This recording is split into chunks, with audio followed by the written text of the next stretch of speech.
मेरी बेटी पूछ रही हैं कि लोग लड्डू गोपाल जी के साथ ही ऐसा क्यों करते हैं कि उन्हें डलिया में लिए हुए घूमते हैं, किसी और भगवान जी के साथ तो ऐसा करते हुए नहीं देखा। देखिए, समाज में जब अज्ञान बढ़ जाता है तो व्यक्ति अपनी मनमानी करता है। एक होती है रुचि और एक होती है नीति। जब कोई कार्य नीति और विधि से होता है तो उसे वैधानिक माना जाता है, नीतिगत माना जाता है।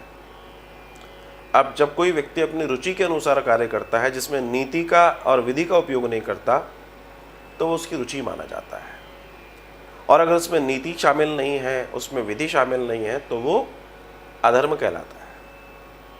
ये जितने लोग भगवान को डलिया में लिए लिए घूमते हैं, लड्डू गोपाल को, आपने पूछा औरों को लिए क्यों नहीं डोलते? क्योंकि इनको लड्डू गोपाल सबसे सरल भगवान दिखाई देता है और लगता है ये तो बालक है, ये तो बच्चा है, ये तो हथेली में आ जाएगा। असल में ये ईश्वर के विराटत्व को नहीं जानते और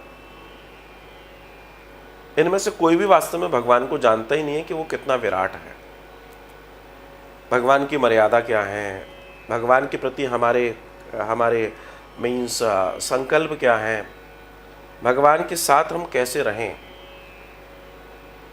हम अपने घर में भी रहते हैं तो बड़ों की, छोटों की अपनी मर्यादा होती है, लेकिन आज तथाकथित लोगों ने भगवान की मर्यादा को ही तार तार कर दिया है, डलिया में लेके घूम रहे हैं।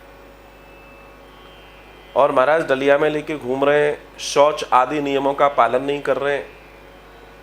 और हमें लोग बताते हैं कि महाराज जी आज वृंदावन में हम फला रेस्टोरेंट में खाना खा रहे थे और वहीं पर हमने देखा कि जिस टेबल पर लड्डू गोपाल रखे थे, उसी टेबल पर जिनके लड्डू गोपाल थे वो लोग भी खाना खा रहे थे। पूरी टेबल झूठी हो रही है और लड्डू गोपाल भी वही रखे हैं।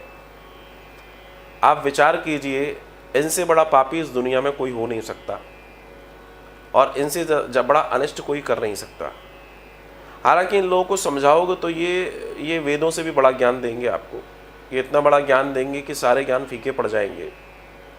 लोकतंत्र है, सब अपनी बात कह सकते हैं।